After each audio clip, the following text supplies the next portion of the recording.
When Grandpa Bill passed away, she showed up to the funeral in designer heels, expecting to split his $3. $2 million estate, 50-50. She had no idea I'd been quietly earning something far more valuable than money for the past 6 years. The look on her face when the lawyer read that will still gives me chills. Before we jump back in, tell us where you're tuning in from, and if this story touches you, make sure you're subscribed, because tomorrow, I've saved something extra special for you. The smell of bacon grease and burnt coffee had become as familiar as my own heartbeat. It was 5:47 a.m. on a Thursday, and I was already 3 hours into my shift at Sunrise Diner, watching the early birds shuffle in with their newspapers and weathered faces. My feet ached in the cheap non-slip shoes I'd bought at the discount store, and my apron bore the battle scars of another morning serving truckers, construction workers, and insomniacs their caffeine fix. Through the steamed windows, I could see the sun trying to break through the Oregon clouds, casting long shadows across the empty parking lot of what used to be Miller's Auto Shop. Riverside wasn't the kind of place people dreamed of escaping to. It was the kind of place people worked hard to escape from. But for me, it was home. And more importantly, it was where Grandpa Bill needed me. "Order up, Lily," called Jake from behind the grill, sliding a plate of eggs over easy toward the pass. His voice cut through the gentle hum of morning conversation and the steady drip of the ancient coffee machine that probably predated my birth. I grabbed the plate, balancing it expertly on my forearm along with 2 others, and made my way to table 6, where Mrs. Henderson sat with her usual black coffee and wheat toast. She was 83 and had been coming here every Thursday since her husband died 4 years ago. She always asked for the corner booth and always left exactly a $2 tip, counted out in quarters. "There you are, sweetheart," I said, setting down her plate. "Extra jam today, just how you like it." Her weathered hand patted mine briefly. "You're a good girl, Lily. Your grandfather raised you right." That simple comment hit me harder than it should have.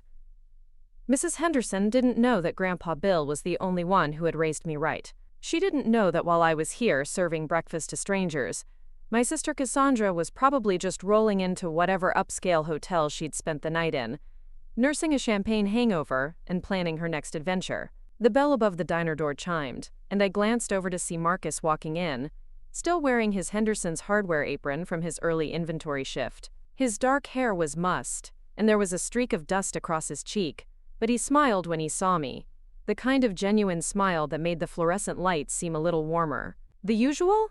I asked as he slid into the counter stool closest to the coffee machine. "You know it," he said, running a hand through his hair. "And maybe some of that wisdom you're always dispensing. I've got a customer who wants to return a lawnmower he bought 3 years ago because it won't start, and apparently that's somehow our fault." I poured his coffee, black with 2 sugars, and leaned against the counter. "Did you ask him when he last changed the oil?"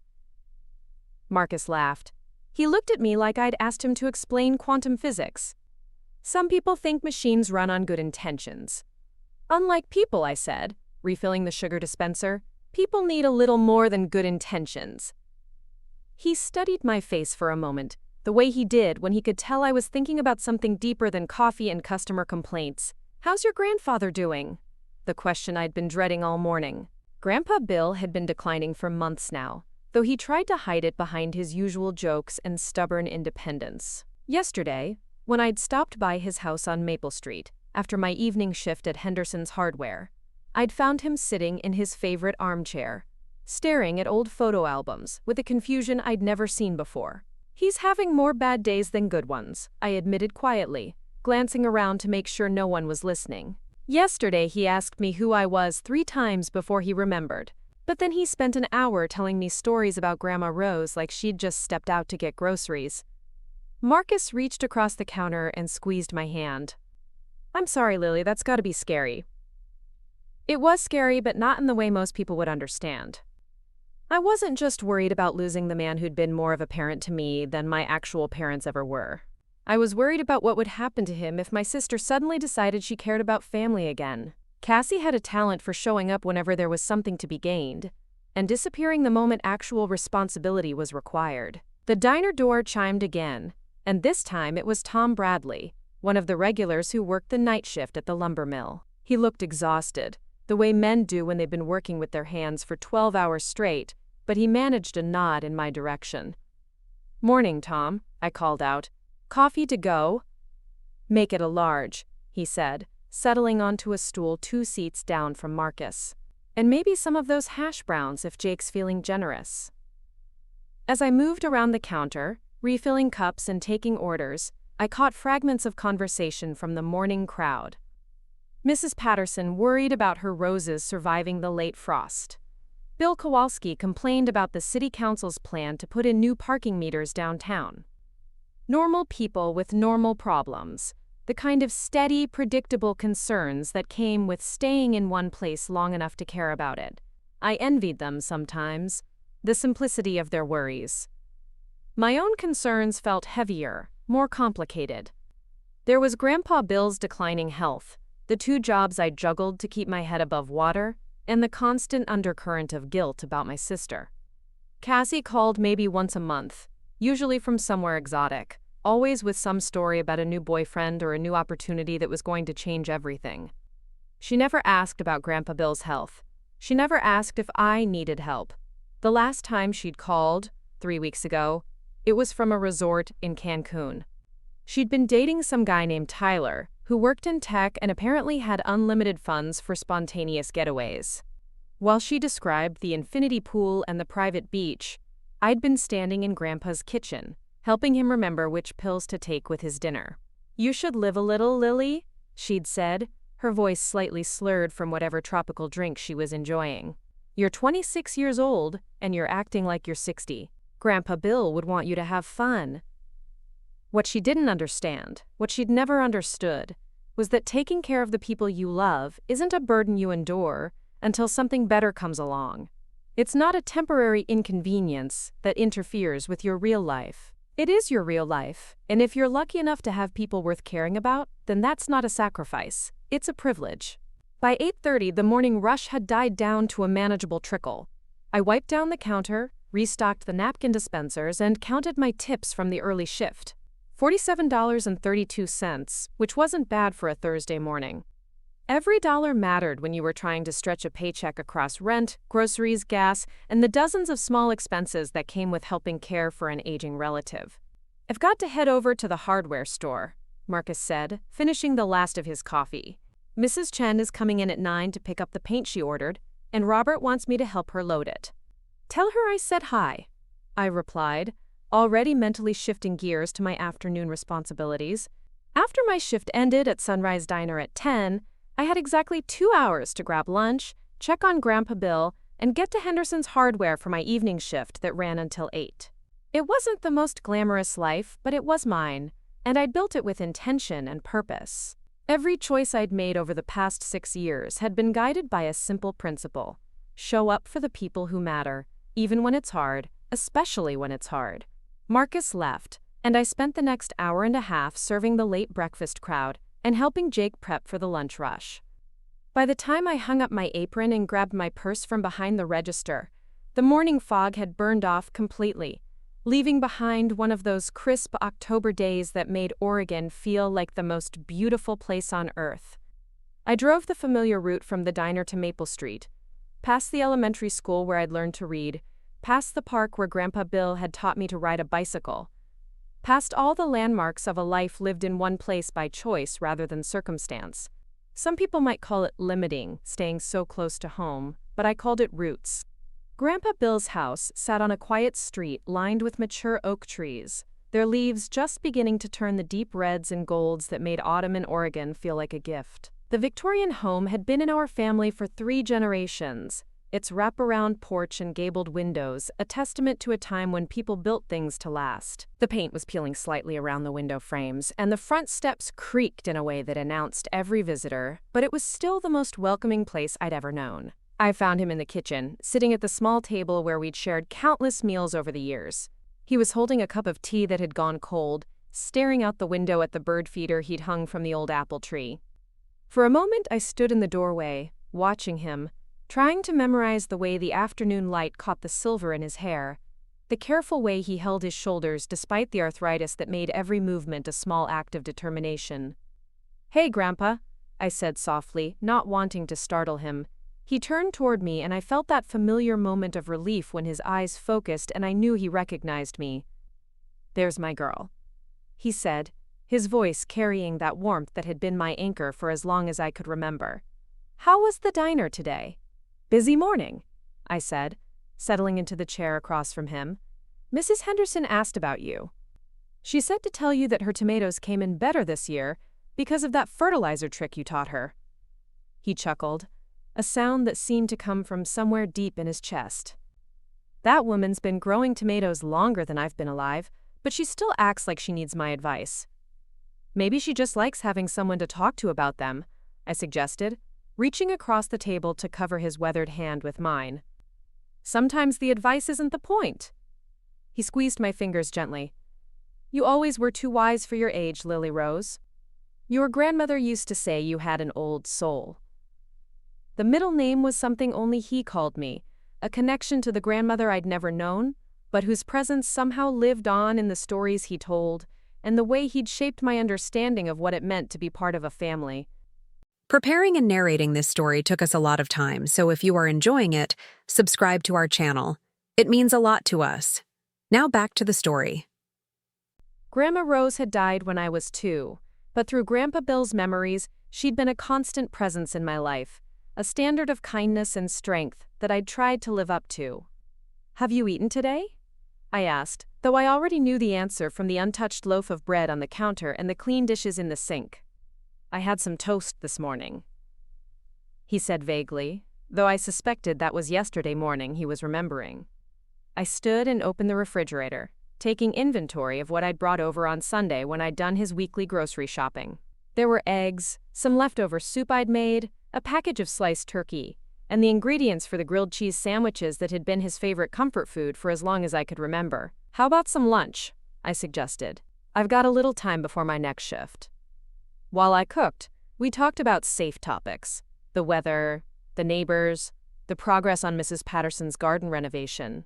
I didn't mention the pills I'd noticed scattered on the bathroom counter, or the unpaid bills I'd found stuffed in a kitchen drawer, or the way he'd called me by my mother's name when I'd first walked in. Those were problems for later, challenges I'd figure out how to handle the same way I'd handled everything else over the past 6 years. Quietly, carefully, and without bothering anyone else with the details. As he ate, I tidied up the kitchen and made mental notes about what needed to be done. The gutters could use cleaning before the winter rains started in earnest. The front porch light had burned out. The lawnmower in the garage had been making a strange noise the last time I'd used it. Small things, manageable things. The kind of maintenance that kept a house from falling apart and a life from falling into chaos. "Lily?" Grandpa Bill said suddenly, his voice more serious than it had been all afternoon. "I need to tell you something." I turned from the sink where I'd been washing dishes, struck by the clarity in his tone. These moments of perfect lucidity were becoming rarer, and when they came, I'd learned to listen carefully. "I know I'm not as sharp as I used to be," he continued, meeting my eyes directly. "And I know you've been taking care of more than you should have to. I see how hard you work, sweetheart. I see how much you sacrifice." "Grandpa, you don't have to." "Yes, I do," he interrupted gently. "Because I also see how your sister lives, and I know what people might expect when the time comes. But expecting something and deserving something are two very different things." The weight of his words settled between us like a bridge being built, connecting thoughts I'd been afraid to have with realities I'd been trying not to consider. We both knew he was talking about more than just the daily care he needed. We were talking about the future, about what would happen to this house, to his savings, to the life he'd built through decades of careful work and thoughtful choices. "I want you to know," he said, reaching for my hand again, "that love isn't measured in grand gestures or expensive gifts. It's measured in showing up, day after day, even when it's hard. Especially when it's hard." I squeezed his fingers, feeling the truth of what he was saying settle into my bones. This wasn't just about inheritance or money or property. It was about understanding what family really meant, what loyalty looked like when it was tested by time and circumstance. By the time I left for my afternoon shift at Henderson's Hardware, the shadows were growing longer across Grandpa Bill's front yard, and I could feel the first hint of the evening chill that would send people reaching for their sweaters. I kissed his forehead goodbye, made sure he had my phone number written on the pad by the kitchen telephone, and promised to stop by again tomorrow morning before my shift at the diner. The hardware store was a different kind of sanctuary, all pegboards and paint cans, and the comfortable chaos of a place where people came to fix things. Robert Henderson had owned the store for 40 years, and he'd hired me not because I knew anything about hardware, but because I showed up on time, treated customers with respect, and never called in sick unless I was genuinely unable to work. Marcus was restocking the gardening supplies when I arrived, and he looked up with that easy smile that had become one of the bright spots in my routine. "How's your grandfather doing?" "He has his moments," I said, tying on the green apron that marked me as Henderson's hardware staff. "Good days and difficult ones, but more difficult ones lately." "Is your sister planning to visit soon?" It was an innocent question, the kind anyone might ask about family, but it hit me in a place that was still tender with old disappointments and newer worries. Cassie's last visit had been 8 months ago, a whirlwind weekend that had involved her taking selfies in front of Grandpa Bill's rose bushes, posting them on social media with captions about family roots and Sunday traditions, and then disappearing again without offering to help with any of the practical realities of his care. "She's pretty busy with her own life," I said diplomatically, which was my standard response to questions about my sister's absence. It was easier than explaining that Cassie viewed Riverside as a place she'd escaped from, not a place she'd returned to except when it suited her purposes. The afternoon passed in the comfortable rhythm of retail work, helping customers find the right size screws, explaining the difference between interior and exterior paint, loading bags of mulch into truck beds. It wasn't intellectually challenging work, but it was honest work, and there was satisfaction in knowing that I was helping people solve problems and maintain the things they cared about. Around 6 o'clock, Dorothy Martinez came in looking for weather stripping for her storm door. She was in her 70s, a retired teacher who lived 2 streets over from Grandpa Bill, and she had the kind of practical wisdom that came from decades of fixing things herself rather than waiting for someone else to do it. "How's Bill doing, honey?" she asked as I helped her find the right size strips. "I haven't seen him out in his garden lately." "He's slowing down," I admitted. "Some days are better than others." Dorothy nodded knowingly. My Harold went through something similar before he passed. The mind wants to stay sharp, but sometimes the body just can't keep up. It's hard on everyone, especially the family members who care the most. She paused, studying my face with the perceptive gaze of someone who'd spent decades reading the emotions of young people. "You're carrying a lot on your shoulders, aren't you?" The unexpected kindness in her voice almost undid me. Most days, I managed to keep the weight of my responsibilities balanced fairly well, but sometimes a moment of genuine concern from someone who really saw me was enough to reveal how heavy the load had become. "I'm managing okay," I said, which was what I always said, because saying anything else felt like admitting defeat. "I'm sure you are," Dorothy replied, but her tone suggested she understood exactly what managing okay meant for someone in my position. "Your grandfather is lucky to have you, Lily.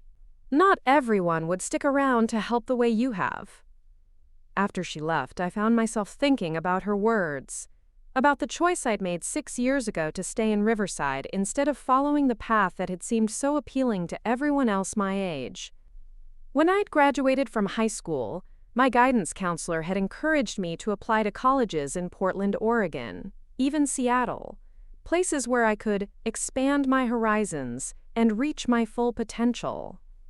My mother had echoed those sentiments, suggesting that staying close to home was a form of settling, a failure of ambition. But even then, I'd understood something that took other people years to learn. Sometimes the most courageous thing you can do is stay where you're needed, even when the rest of the world is telling you that your real life is waiting somewhere else. The hardware store closed at 8, and I spent the last hour of my shift helping Marcus reorganize the paint section and updating the inventory sheets that Robert used to track which items needed to be reordered. It was quiet work, the kind that left room for conversation, and Marcus had a gift for asking questions that made me think without making me feel defensive. "Do you ever wonder what would have happened if you'd made different choices?" he asked as we alphabetized the paint samples. "Like what?" Like if you'd gone to college right after high school, or moved somewhere bigger, or taken that job your cousin offered you in Portland.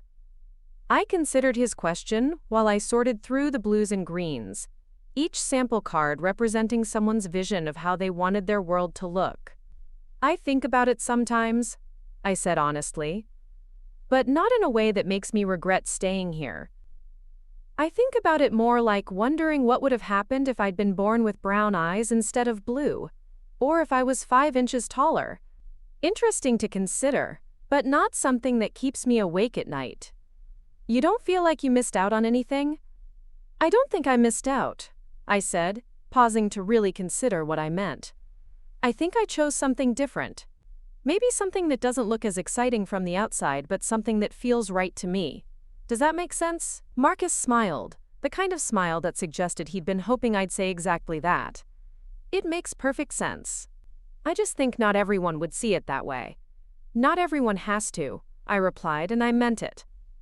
By the time I locked up the store and headed home to my small apartment on the other side of town, the streetlights were flickering on, and the evening air carried the scent of wood smoke from someone's fireplace. It had been another long day in a series of long days, but as I drove through the quiet streets of the town where I'd grown up, I felt that familiar sense of contentment that came from knowing I was exactly where I belonged. I didn't know then that within 2 weeks, everything would change. I didn't know that Grandpa Bill's lucid moments were leading up to one final, decisive action that would reshape my understanding of family, loyalty, and what it really means to inherit something valuable. I certainly didn't know that my sister was about to discover that some things in life can't be claimed just because you want them, and that the people who love you most are often the ones who see you most clearly. All I knew was that tomorrow would bring another early morning at the diner, another afternoon checking on Grandpa Bill, and another evening at the hardware store, and that felt like enough. It felt like a life worth living, built one careful choice at a time, one day of showing up at a time. What I couldn't have predicted was how dramatically that careful, intentional life was about to be validated in ways I'd never dared to hope for. The call came on a Tuesday morning while I was refilling the coffee machine at Sunrise Diner. My phone buzzed against my hip, and when I saw Dr. Morrison's name on the screen, my stomach dropped. Doctors don't call at 7 in the morning unless something has gone terribly wrong. Lily, I need you to come to the hospital as soon as possible. His voice was gentle but urgent. Your grandfather had a fall during the night. He's stable now, but there are some things we need to discuss. The 20-minute drive to Riverside General felt like hours. My hands gripped the steering wheel so tightly that my knuckles went white, and I kept replaying every interaction I'd had with Grandpa Bill over the past week, searching for signs I might have missed. Had he seemed more unsteady? Had I been paying close enough attention? The guilt started before I even reached the hospital parking lot. I found him in room 237, looking smaller than I'd ever seen him against the stark white hospital bedding. His left wrist was wrapped in a cast, and there was a purple bruise spreading across his temple, but his eyes were alert when I walked in. "There's my girl," he said, trying to smile despite the obvious discomfort. "I suppose you're going to lecture me about using that shower grab bar you installed. Are you okay?" I asked, pulling the bedside chair as close to him as possible. "What happened?" "Got up to use the bathroom around 3, he said matter-of-factly. "Lost my balance coming back to bed. Caught myself on the nightstand, but not before my wrist took the worst of it." Dr. Morrison appeared in the doorway, a man in his 50s, with kind eyes and the sort of calm demeanor that came from delivering difficult news to families for decades. He gestured for me to step into the hallway, and I felt that familiar dread that accompanied conversations that required privacy. "The fracture will heal fine," he began, which should have been reassuring but felt like the prelude to something worse. "But Lily, we need to talk about your grandfather's overall condition. The fall wasn't just about losing his balance. His confusion is getting worse, and his ability to live safely alone is becoming a real concern." The words I'd been dreading for months finally hung in the air between us. We both knew this conversation was coming, but hearing it spoken aloud made it impossible to ignore anymore. "What are you recommending?" I asked, though I suspected I already knew. There are several options, Dr. Morrison said carefully. Assisted living facilities that specialize in memory care, or in-home care, or… He paused, studying my face. Family members who might be able to provide more supervision. The weight of what he wasn't saying settled on my shoulders. I was already working 2 jobs and spending every free moment I had making sure Grandpa Bill was eating properly and taking his medications. The idea of providing round-the-clock care felt overwhelming, but the alternative felt impossible. I need to make some phone calls, I said finally. Can he stay here for another day or 2 while I figure things out? Of course. Take the time you need. Back in his room, Grandpa Bill was staring out the window at the parking lot, his good hand fidgeting with the hospital blanket. You don't have to worry about me, sweetheart, he said without turning around. I know I'm becoming more of a burden than you bargained for. You're not a burden, I said firmly, settling back into the chair. You're family. And family takes care of each other. Even when family makes it complicated? Something in his tone made me look at him more carefully. There was a sharpness in his eyes that I hadn't seen in weeks, the kind of clarity that sometimes came right before important conversations. What do you mean? He turned to face me fully, and I could see him gathering his thoughts with the same deliberate care he'd always brought to serious discussions. I mean that I know your sister is going to have opinions about what happens next, and I know those opinions are going to center around what's easiest for her, not what's best for me. The accuracy of his prediction was both reassuring and heartbreaking. Cassie would indeed have opinions, and they would indeed be self-serving, but the fact that Grandpa Bill understood that so clearly meant he was more aware of family dynamics than his confusion had led me to believe. You don't need to worry about Cassie right now, I said. Let's just focus on getting you better. I am focused on getting better, he replied. That's why I need you to call Robert Kellerman tomorrow. Tell him it's time. Robert Kellerman had been the family lawyer for as long as I could remember, a quiet man who handled wills and property transfers and the sort of legal paperwork that kept families from destroying themselves over money. The fact that Grandpa Bill was bringing him up now felt significant in a way that made my chest tighten. Grandpa, what are you talking about? I'm talking about making sure the right things happen for the right reasons, he said, reaching for my hand with his uninjured one. I'm talking about protecting what matters most while I still can. Before I could ask him to explain, the door opened and my mother walked in, followed by Cassie. I hadn't called either of them yet, which meant someone at the hospital had contacted them using the emergency information from Grandpa Bill's medical records. Cassie looked like she'd come straight from wherever she'd been spending her evening, her makeup slightly smudged and her hair pulled back in a messy ponytail that somehow still managed to look effortlessly stylish. Oh my God, Grandpa, what happened? Cassie rushed to his bedside with what appeared to be genuine concern, though I'd learned years ago not to trust my sister's initial emotional responses. She had a talent for performing caring when there was an audience. Just a little tumble, Grandpa Bill said, his voice noticeably different than it had been when he was talking to me. More careful, more guarded. Nothing that won't heal. My mother, Patricia, hung back near the door, her arms crossed in the posture she adopted whenever she was uncomfortable with a situation, but didn't want to admit it. She'd never been particularly good at handling illness or vulnerability, preferring to address problems by pretending they didn't exist, or by delegating their management to someone else. The doctor says he'll be fine, I said, trying to fill the awkward silence that was developing. He just needs to be more careful about getting around at night. Well, obviously he can't keep living alone, Cassie said, as if this were a conclusion she'd reached after careful consideration rather than something she'd decided in the 30 seconds since walking into the room. We need to start looking at facilities. The word, facilities, hung in the air like a verdict, and I saw Grandpa Bill's expression tighten, almost imperceptibly. This was exactly what he'd predicted, the conversation that would center around what was easiest rather than what was best. Maybe we should talk about this when he's feeling better, I suggested, trying to steer the conversation away from decisions that felt premature and impersonal. Lily, we have to be realistic, my mother said, finally stepping closer to the bed. None of us are equipped to provide the kind of care he's going to need.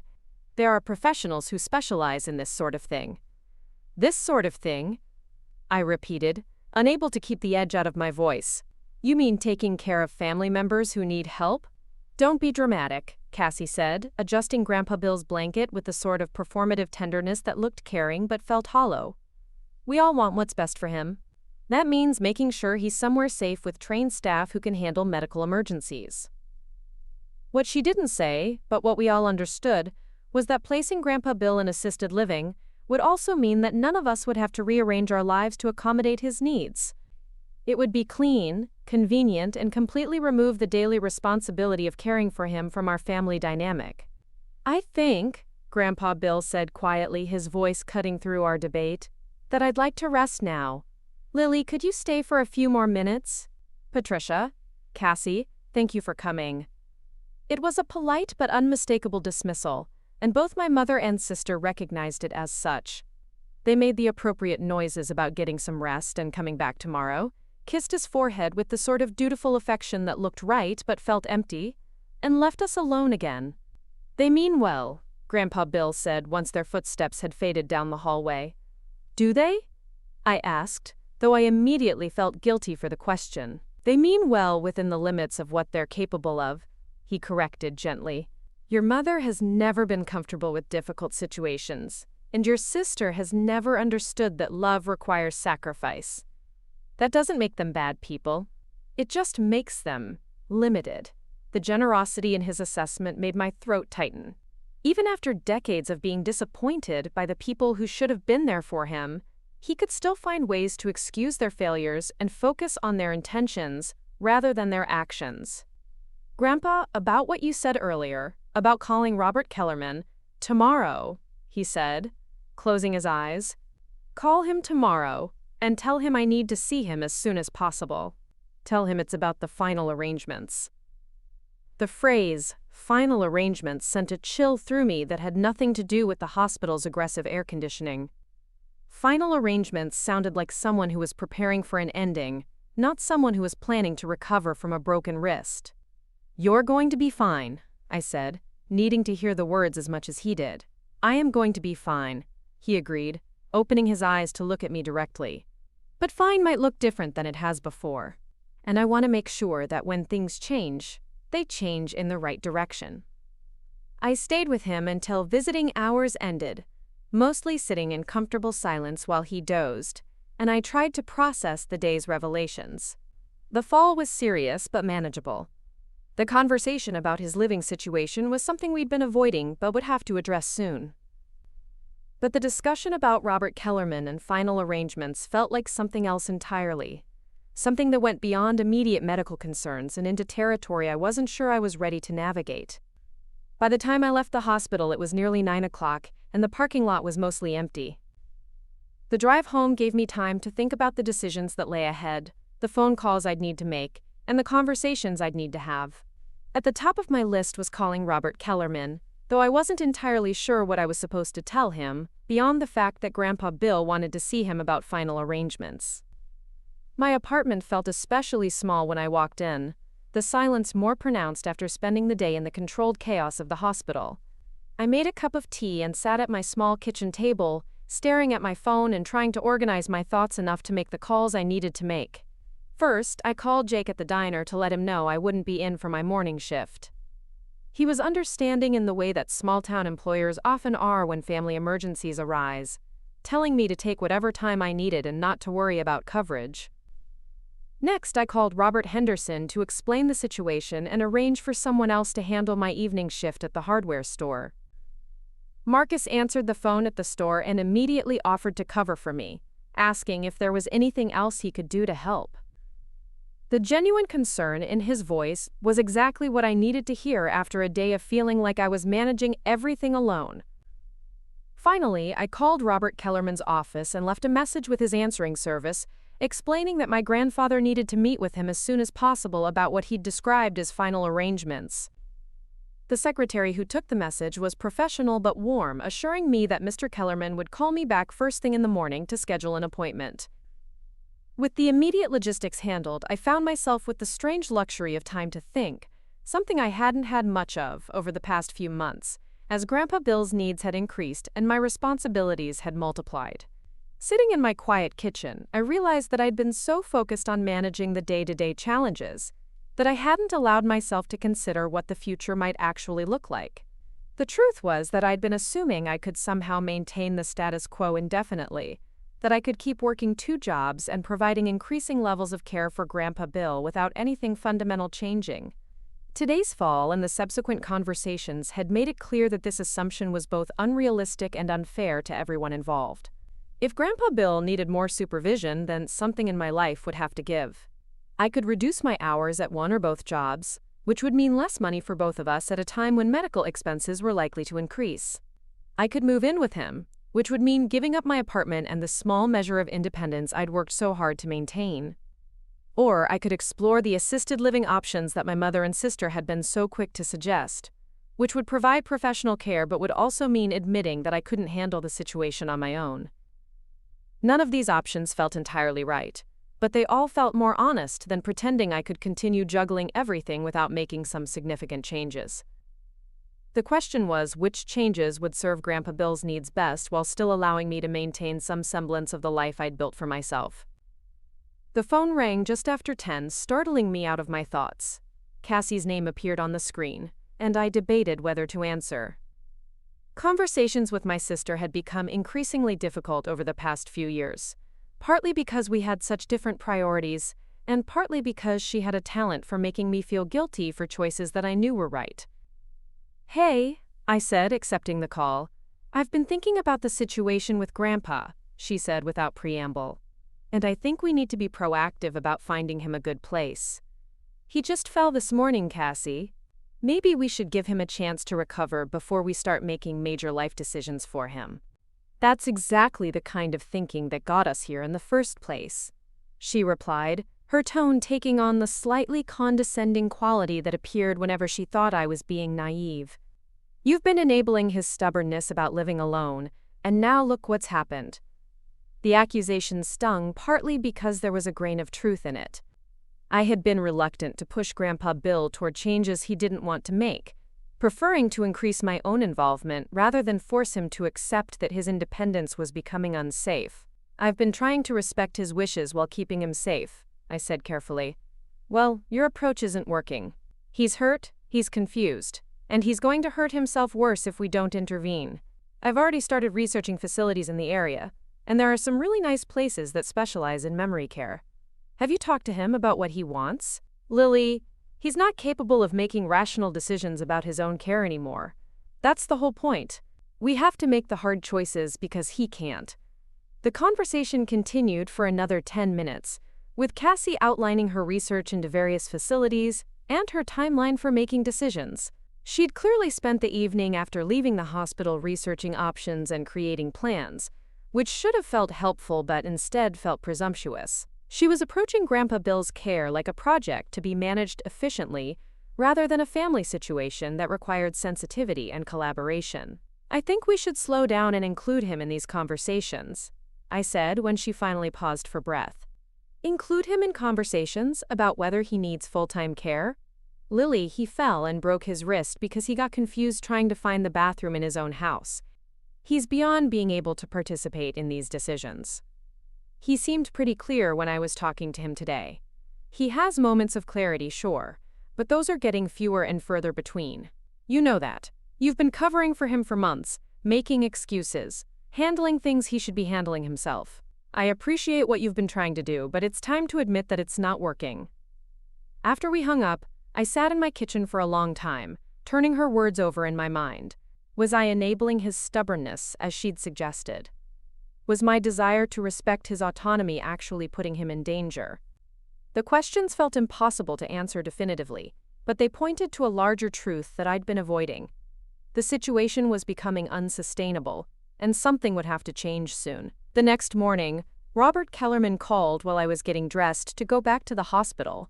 His voice was warm but professional, with the sort of careful tone that lawyers use when they're discussing sensitive family matters. "Lily, I got your message about your grandfather wanting to meet. How is he doing?" "He's recovering from a fall, but he seems mentally sharp when we talk one-on-one. He specifically asked me to call you about what he called final arrangements." "I see. Can you meet me at the hospital this afternoon?" I think it would be helpful for me to assess his condition myself before we discuss what he has in mind. We arranged to meet at 2 o'clock, which gave me the morning to spend with Grandpa Bill and try to understand what exactly he wanted to accomplish with this meeting.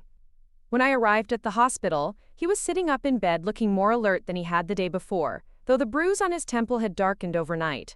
"How are you feeling?" I asked, settling into the bedside chair that was becoming as familiar as my own furniture. "Like an old man who learned an expensive lesson about pride," he said with a rueful smile.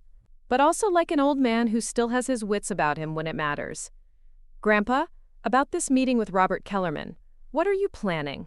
"I'm planning to make sure that the people who deserve to be taken care of are taken care of, and that the people who've earned the right to make decisions are the ones who get to make them." His words were vague enough to be frustrating, but specific enough to suggest that he had something definite in mind. Before I could press him for more details, Robert Kellerman appeared in the doorway, carrying a leather briefcase and wearing the sort of understated suit that suggested competence without ostentation.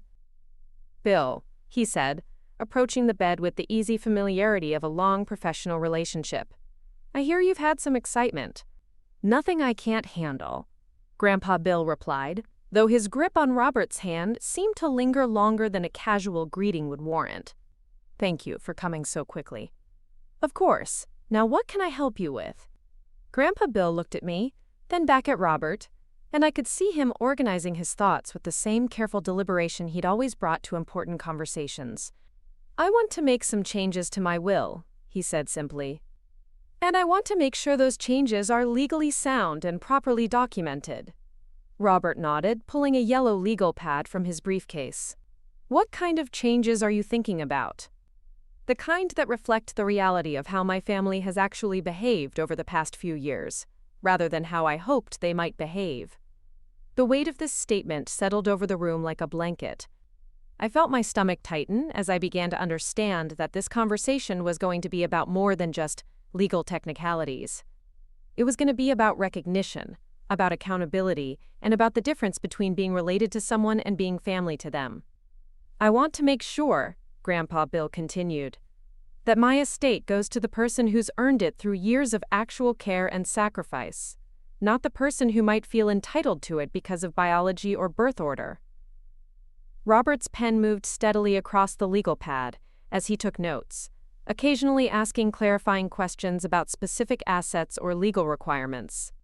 I sat quietly, trying to process what I was hearing, while simultaneously feeling like I was eavesdropping on a conversation that would reshape everything I thought I understood about my family's future.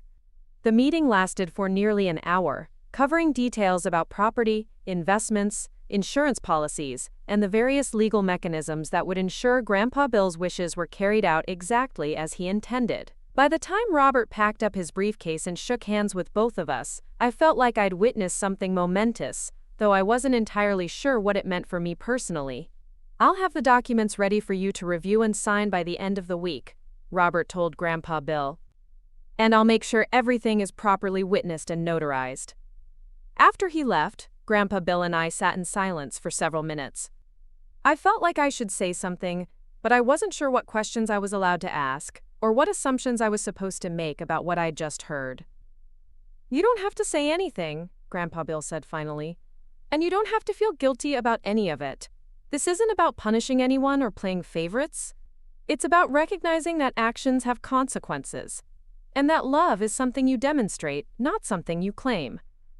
Are you sure about this?" I asked, though I wasn't entirely sure what this encompassed. "I've never been more sure of anything in my life," he replied. "The only thing I regret is waiting this long to make it official." That afternoon, I left the hospital with my mind spinning and my chest tight with emotions I couldn't quite name. Relief, anxiety, gratitude, and guilt swirled together in a combination that made it hard to focus on anything else. I drove home slowly, taking the long way through downtown Riverside, trying to process what had just happened and what it might mean for the future. One thing was clear. Grandpa Bill had made decisions that would change everything, and those decisions were based on years of observation, years of watching who showed up and who made excuses, years of seeing the difference between people who loved him in theory and people who loved him in practice.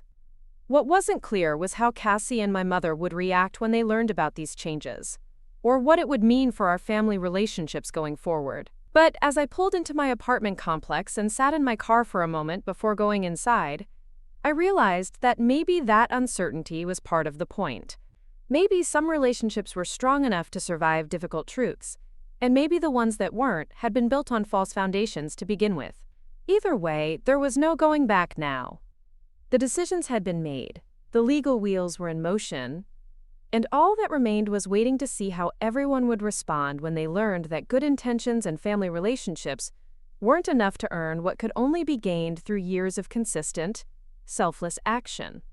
The call from Dorothy Martinez came on a Thursday afternoon while I was restocking paint samples at Henderson's Hardware. Her voice carried that particular tremor that comes with age and urgency combined, and I knew immediately that something significant had shifted in the careful balance of our small-town lives. "Lily, dear, I need to tell you something about your grandfather," she said, her words careful but weighted with meaning. "Can you meet me at Riverside Park after your shift? By the old gazebo where he used to take you when you were little?" The location choice wasn't accidental.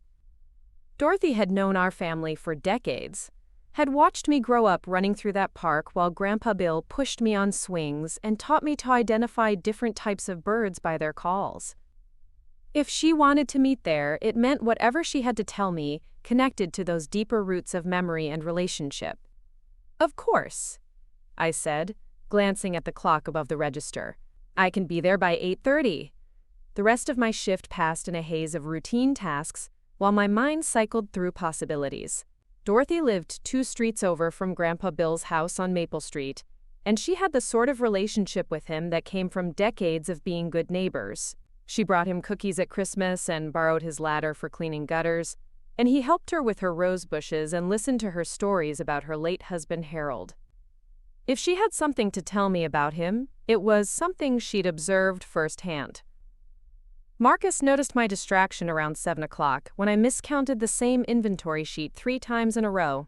He didn't ask questions, just took the clipboard from my hands and finished the count himself, the sort of quiet support that had become one of the constants in my life. "Whatever it is, you'll handle it," he said simply, and somehow his confidence in my ability to navigate uncertainty felt more reassuring than any specific advice could have been. The walk from Henderson's Hardware to Riverside Park took me through the heart of downtown, past the post office where Mrs. Chen still worked the evening shift, past the library where I'd spent countless hours during high school, past all the familiar landmarks of a life lived in one place by choice rather than circumstance. The evening air carried the scent of barbecue from someone's backyard dinner, and the sound of children playing in distant yards, the kind of ordinary summer sounds that made small towns feel like sanctuaries from the rest of the world's complications.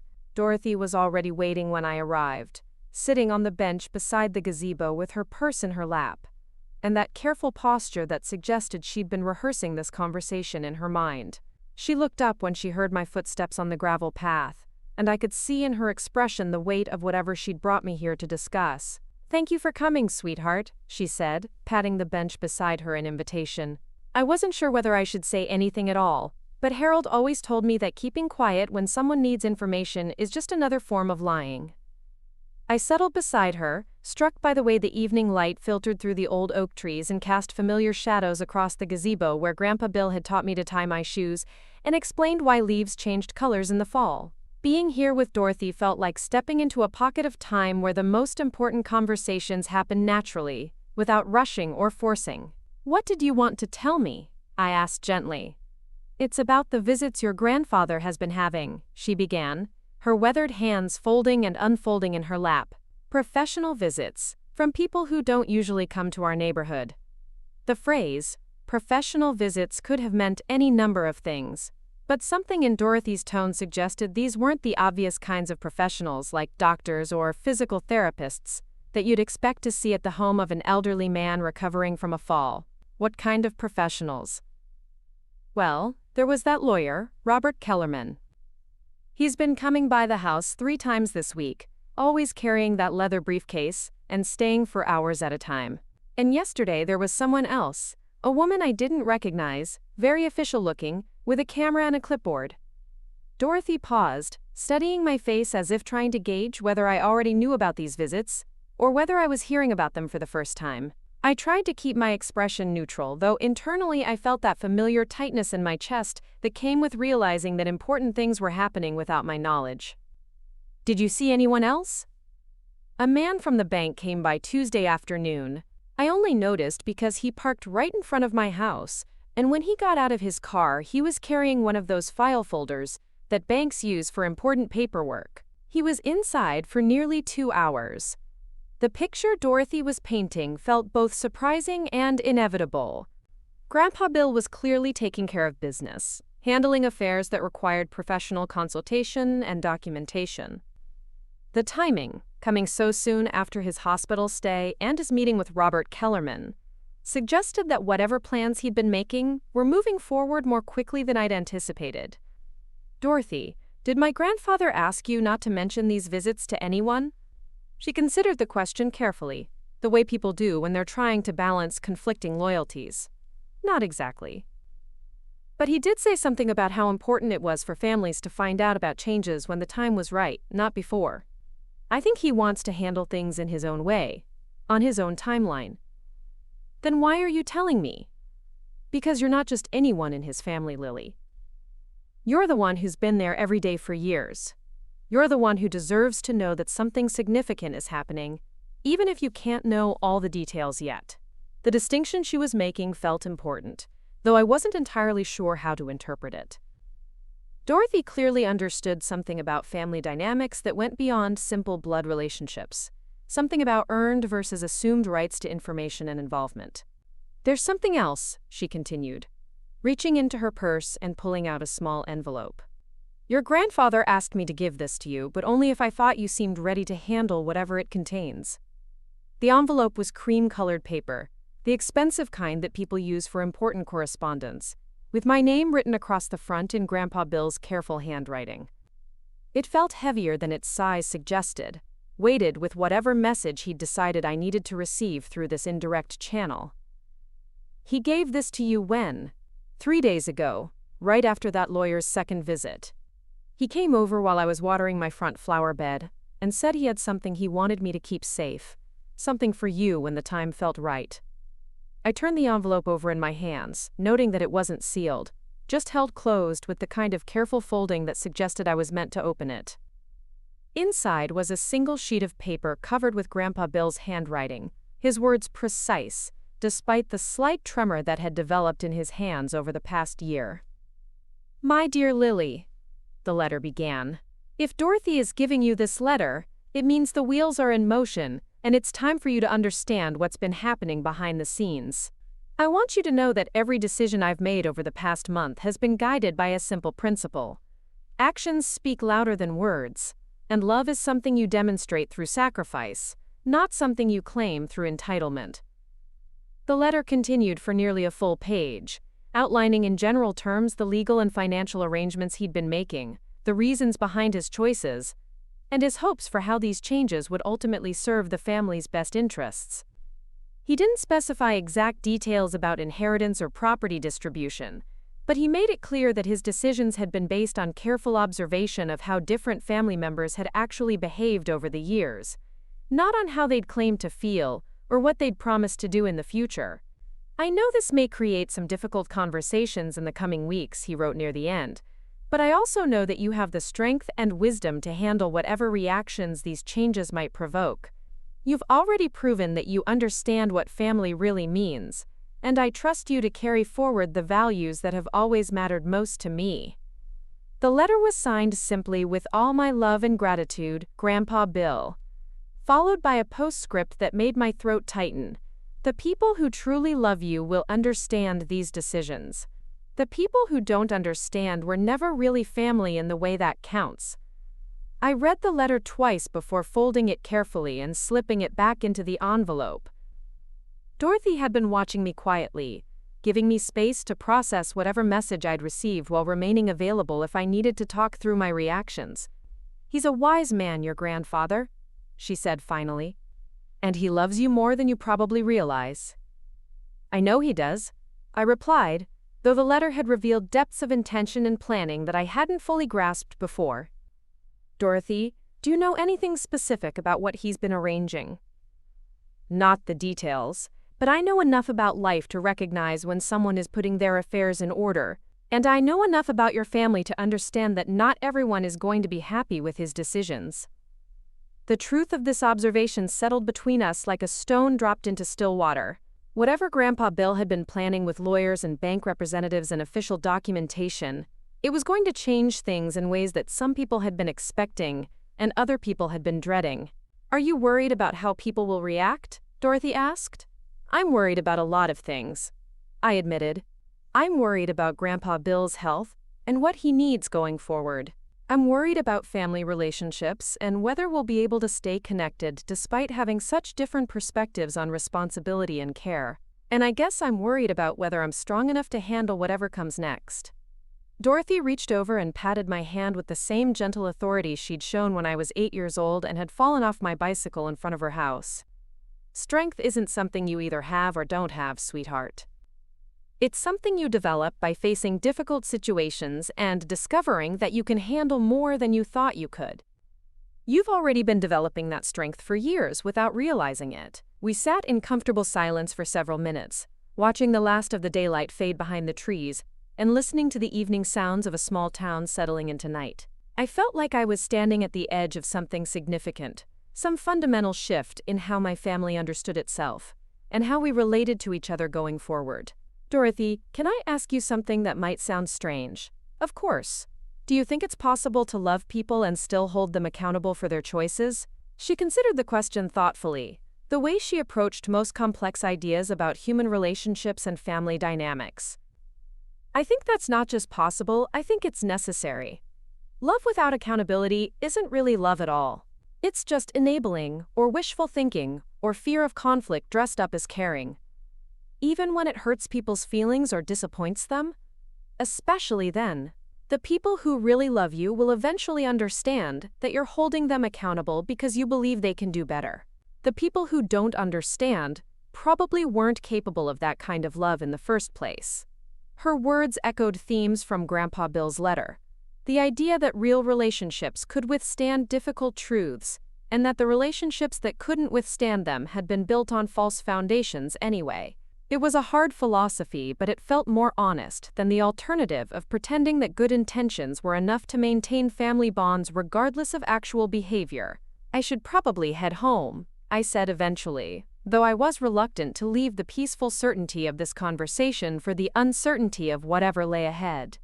"Of course. But Lily, I want you to know that if you need someone to talk to in the coming weeks, someone who knew your grandfather when he was young and understands what he values most, my door is always open." The walk home gave me time to think about Dorothy's revelations in Grandpa Bill's letter, about the professional visits and legal arrangements that suggested major changes were already in motion. By the time I reached my apartment, I'd begun to understand that I was no longer just reacting to circumstances as they developed. I was part of a larger plan that Grandpa Bill had been carefully orchestrating, a plan designed to ensure that his legacy went to the people who had earned it through years of consistent, selfless action. The next morning brought a phone call that shifted everything into a different gear entirely. Cassie's voice was sharp with excitement and barely contained impatience, the tone she used when she thought she'd discovered something important before anyone else had noticed it. "Lily, we need to talk," she said without preamble. "I drove by Grandpa's house yesterday, and there have been all sorts of official-looking people going in and out. Something's happening, and I think we need to find out what it is before decisions get made without our input." The irony of her concern about decisions being made without input wasn't lost on me, considering that she'd spent the past week researching assisted living facilities and making plans for Grandpa Bill's future without consulting him about his preferences. But I recognized the anxiety in her voice, the worry that comes when you realize important events are unfolding beyond your control or understanding. "What kind of official-looking people?" I asked, though I already knew from Dorothy's observations what she'd probably seen. "Lawyers, bank people, someone with a camera who looked like they might be doing some kind of appraisal or documentation. It's obvious that he's handling some major financial or legal business, and I think we have a right to know what's going on." "Have you tried asking him directly?" "Of course I tried asking him." But you know how he gets when he thinks people are prying into his personal affairs. He just smiles and changes the subject, or makes some joke about being too old to worry about paperwork. Maybe he's not ready to discuss it yet. Lily, this isn't about what he's ready for. This is about making sure that decisions that affect the entire family aren't made by someone whose judgment might be compromised by his condition. The phrase, "judgment might be compromised," felt like a line being crossed, an accusation that went beyond concern for his welfare and into territory that questioned his fundamental competence and autonomy.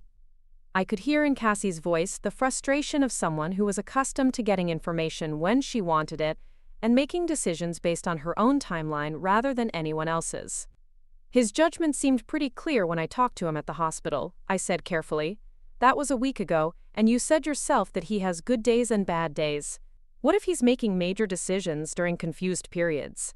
What if someone is taking advantage of his condition to influence choices that he wouldn't make if he was thinking clearly? The suggestion that Grandpa Bill might be taken advantage of felt particularly rich coming from someone who had spent years taking his support and care for granted, while contributing nothing substantial to his daily life or long-term welfare. But I could hear genuine worry beneath Cassie's indignation, even if that worry was motivated more by concern for her own interests than by concern for his well-being. What exactly are you suggesting we do?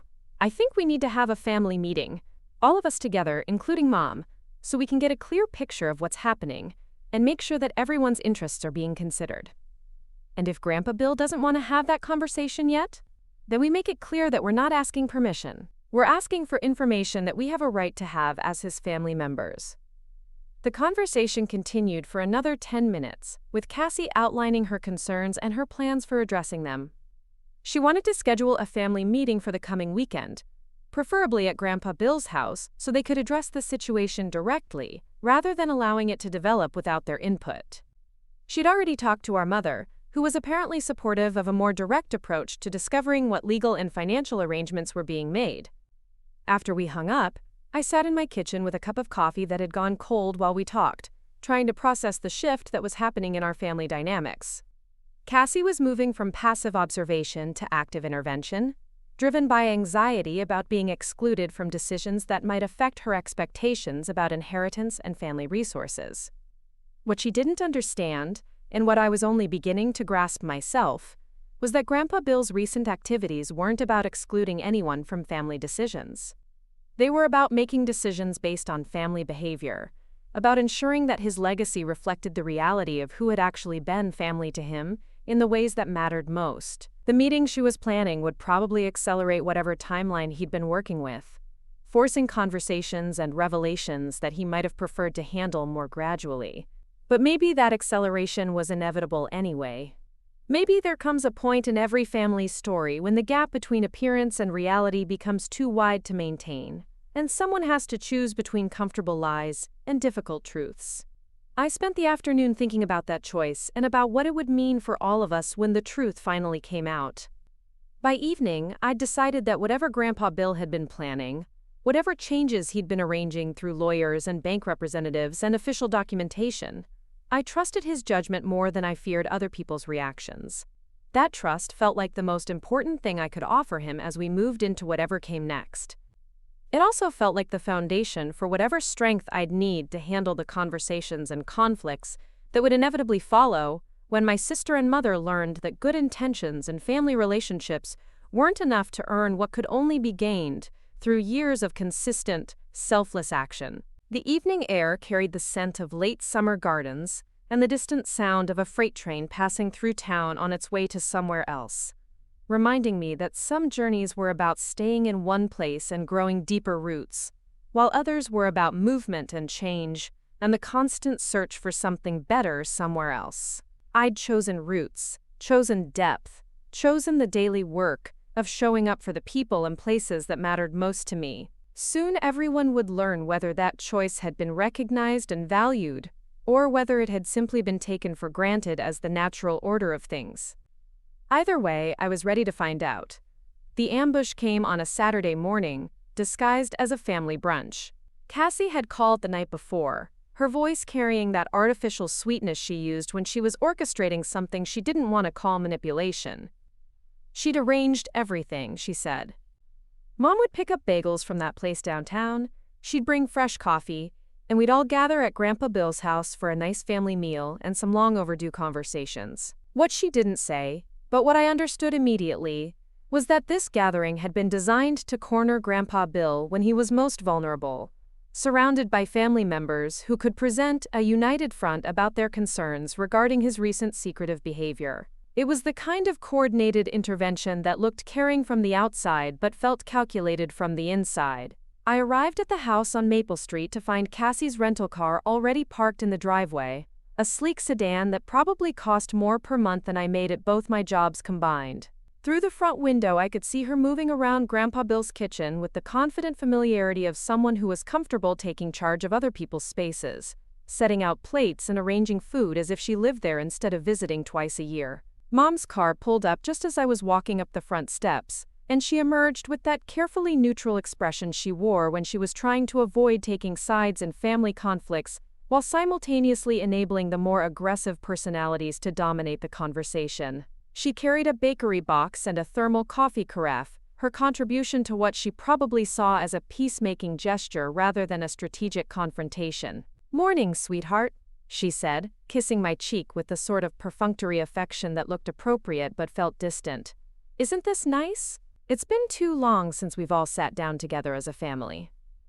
The kitchen smelled like fresh coffee and toasted bagels when we walked in, domestic scents that should have felt welcoming but instead felt staged, like props in a performance designed to create the illusion of warmth and normalcy. Cassie had found Grandpa Bill's good china and set the table with the kind of attention to detail that suggested she wanted this gathering to feel important and formal. Grandpa Bill sat in his usual chair at the head of the small kitchen table, his posture erect despite the cast on his wrist, his eyes alert in a way that suggested he understood exactly what was happening and had been expecting this confrontation for days. He looked up when Mom and I entered, his expression carefully pleasant but guarded. "Good morning, ladies," he said, his voice carrying that particular tone of polite caution that people use when they're preparing for difficult conversations. "Cassie tells me we're having a family meeting disguised as brunch." "It's not disguised as anything," Cassie said, setting down the coffee carafe with more force than necessary. "It's a family brunch where we can finally talk openly about some things that have been concerning all of us." The word, concerning, hung in the air like an accusation, and I watched Grandpa Bill's face carefully to see how he would respond to this opening gambit. He reached for his coffee cup with his good hand, took a measured sip, and regarded Cassie with the sort of patient attention that suggested he was willing to let her make her case before he responded. "What sorts of things are concerning you?" he asked mildly. "The lawyers, for starters," Cassie said, settling into the chair across from him with the aggressive confidence of someone who had rehearsed this confrontation. "And the bank representatives, and the people with cameras who've been coming and going from this house for weeks without any explanation to the family members who care about your welfare." "And we do care," Mom added quickly, as if she was worried that Cassie's directness might come across as too confrontational. "We're just worried that you might be making important decisions during a time when you're still recovering from your accident, and might not be thinking as clearly as usual." Quote. The suggestion that his thinking might be compromised brought a slight tightening around Grandpa Bill's eyes, the first sign of real annoyance I'd seen from him since the conversation began. He set down his coffee cup with deliberate precision and leaned back in his chair, studying both women with the sort of measuring gaze that preceded important decisions. "I see," he said finally. "So you're concerned that my recent fall has somehow affected my mental capacity, and you think that concern gives you the right to demand explanations about my personal business?"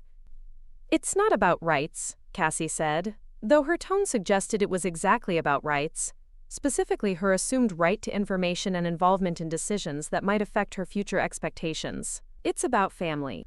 We're supposed to be able to talk to each other about important things, especially when those things might affect all of us.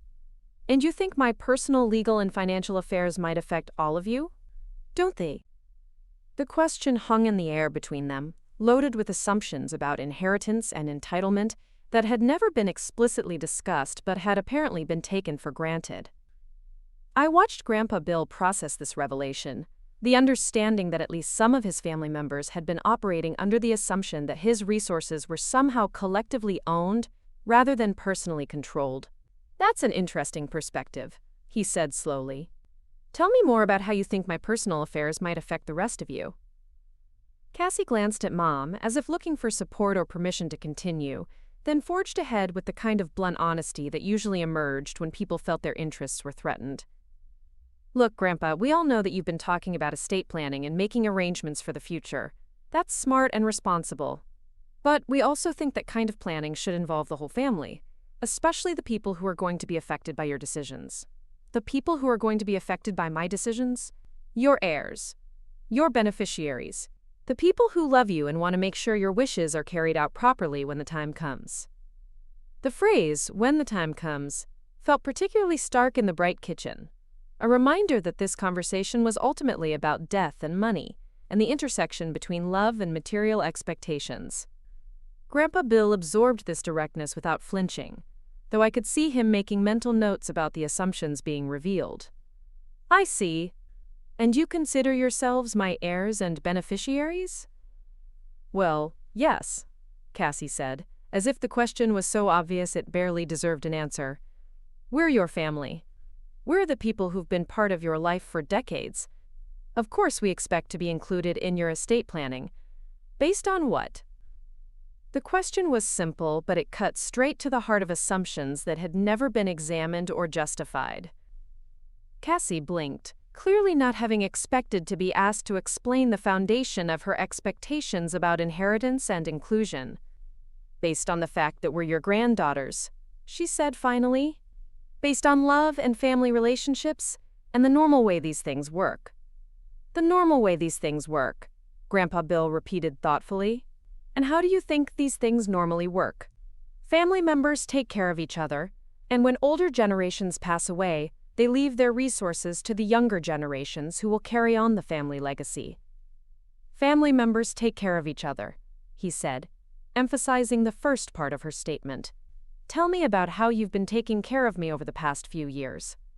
The shift in the conversation was subtle but unmistakable. Grandpa Bill had moved from answering questions to asking them, from being on the defensive to putting others in the position of having to justify their assumptions and claims. Cassie's expression tightened as she realized that the confrontation wasn't going according to her script. I've been supportive, she said carefully. I've stayed in touch. I've visited when I could. I've been emotionally available when you needed someone to talk to. When have I needed someone to talk to, and when have you been emotionally available? I call regularly. We talk about what's happening in my life, what's happening in yours. We maintain our connection despite the physical distance. We talk about what's happening in your life, he corrected gently.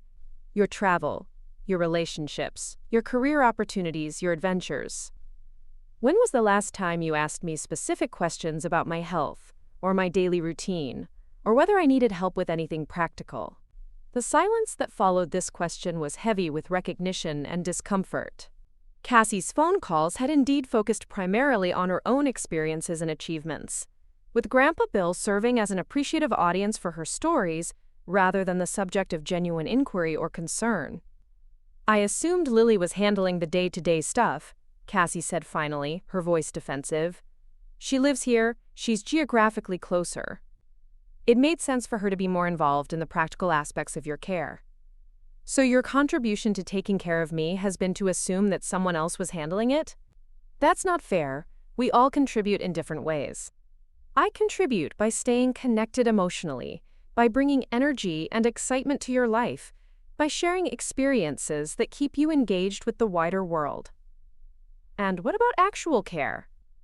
Physical presence when I was sick, help with household maintenance, assistance with medical appointments, grocery shopping, medication management, the kinds of daily support that people need as they age? That's not really my strength, Cassie admitted. I'm not good at that kind of hands-on stuff, but that doesn't mean I care less, or that my contributions are less valuable. Grandpa Bill nodded slowly, as if he was absorbing this explanation and trying to understand the logic behind it. So your position is that emotional support from a distance is equivalent to physical care and daily assistance? I'm saying that different people contribute in different ways, and all of those contributions should be valued equally when it comes to family recognition and inheritance. The word inheritance hung in the air like a confession, finally making explicit what had been implicit throughout the conversation. This wasn't really about concern for Grandpa Bill's welfare or anxiety about his decision-making capacity. It was about ensuring that Cassie's financial expectations were met regardless of the level of actual care and sacrifice she'd contributed to his life. I see, Grandpa Bill said quietly. So you believe that inheritance should be distributed equally among family members, regardless of the level of actual involvement in an elderly person's care and daily life? I believe that inheritance should reflect love and family relationships, not just practical contributions. And you think those two things are separate? Love and family relationships on one hand, practical contributions on the other? They can be. Some people show love through service. Others show it through emotional connection and support. Both should count equally. I had been sitting quietly throughout this exchange, watching Grandpa Bill skillfully deconstruct the assumptions underlying Cassie's expectations, while giving her every opportunity to make her case. Now he turned to me with a questioning look, as if he was curious about my perspective on the philosophical issues they'd been debating. Lily, what do you think about this distinction between emotional support and practical care? The question put me in an impossible position. Answering honestly would mean pointing out that Cassie's version of emotional support had mostly involved talking about herself rather than listening to him, while her practical contributions had been essentially non-existent. But saying that directly would escalate the family conflict in ways that might be irreversible.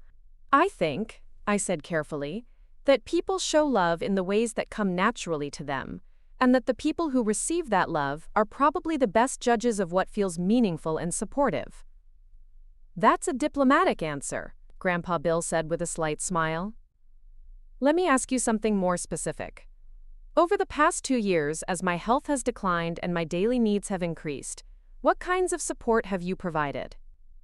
The question was factual rather than evaluative, giving me permission to describe my contributions without having to make direct comparisons to anyone else's level of involvement. But we all knew that any honest answer would highlight the dramatic differences in how various family members had responded to his increasing needs.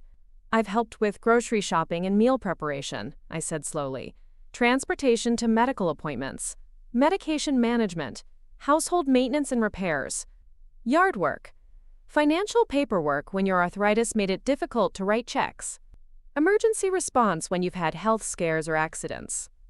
How often would you say you've provided those kinds of assistance? Daily contact, either in person or by phone.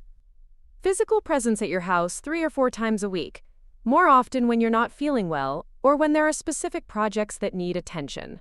Quote, and this level of involvement has been going on for how long? It started gradually about 4 years ago, but it's been intensive for the past 2 years as your needs have increased. Grandpa Bill nodded, then turned back to Cassie. And over that same 2-year period, how often have you visited or provided hands-on assistance? That's not a fair comparison, Cassie said, her voice rising slightly.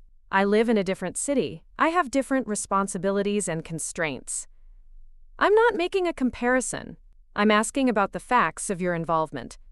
I visited when I could, maybe not as often as you would have liked, but I've stayed connected in other ways. How many times have you visited in the past 2 years? I don't keep track of exact numbers. Approximately. Maybe 6 or 8 times. And the average length of those visits? Usually a weekend. Sometimes just overnight if I had other commitments. So roughly 16 to 20 days of physical presence over 2 years? It's not about the math, Grandpa. It's about the quality of the time we spend together and the emotional connection we maintain. I agree that it's not just about math, he said quietly, but math is part of it, the math of showing up when someone needs you, even when it's inconvenient. The math of rearranging your schedule around someone else's emergencies. The math of choosing to spend your free time helping someone else instead of pursuing your own interests. So you're saying that unless someone sacrifices their own life and opportunities to provide care, their love doesn't count? I'm saying that love without sacrifice isn't really love at all. It's affection, or sentimentality, or good intentions. But love requires putting someone else's needs ahead of your own comfort and convenience, especially when they're vulnerable and dependent. The kitchen fell silent except for the steady tick of the clock on the wall and the distant sound of a neighbor starting a lawnmower. Mom had been unusually quiet throughout this exchange, probably recognizing that her own level of involvement in Grandpa Bill's care had been closer to Cassie's than to mine, and that any honest accounting of family contributions would not reflect favorably on her either. "This is exactly what I was worried about," Cassie said finally, her voice tight with frustration. "You're making decisions based on guilt and manipulation instead of love and fairness. You're letting Lily's martyrdom complex influence your judgment about what's right for the family."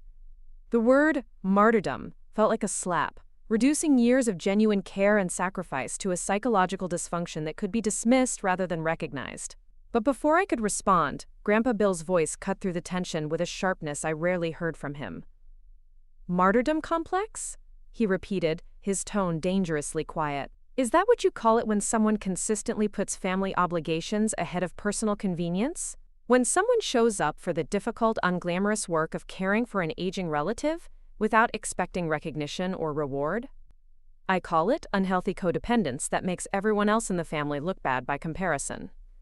Cassie shot back, apparently deciding that diplomatic courtesy was no longer serving her purposes.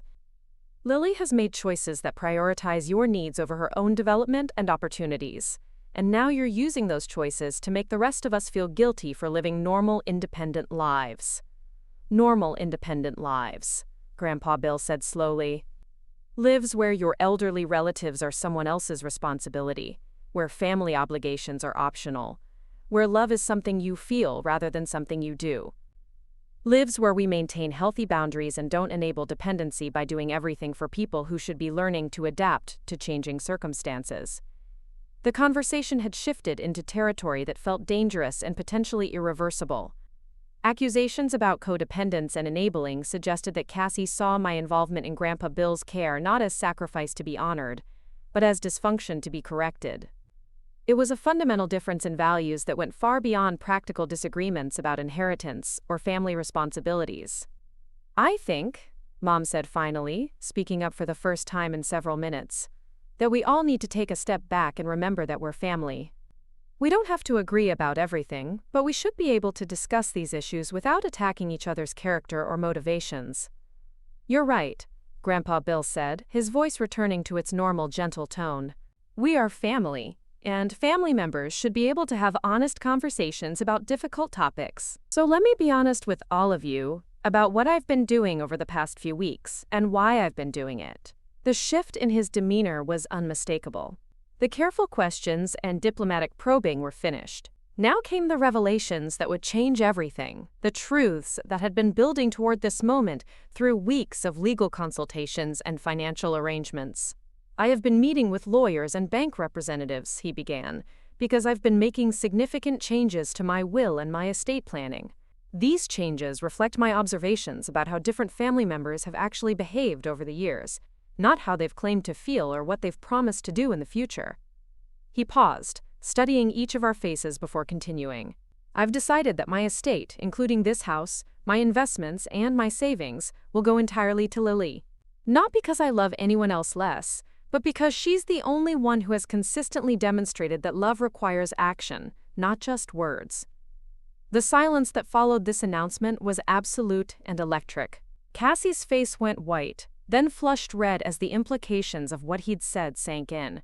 Mom looked stunned, as if she'd been expecting some kind of family discussion rather than a definitive declaration of decisions already made.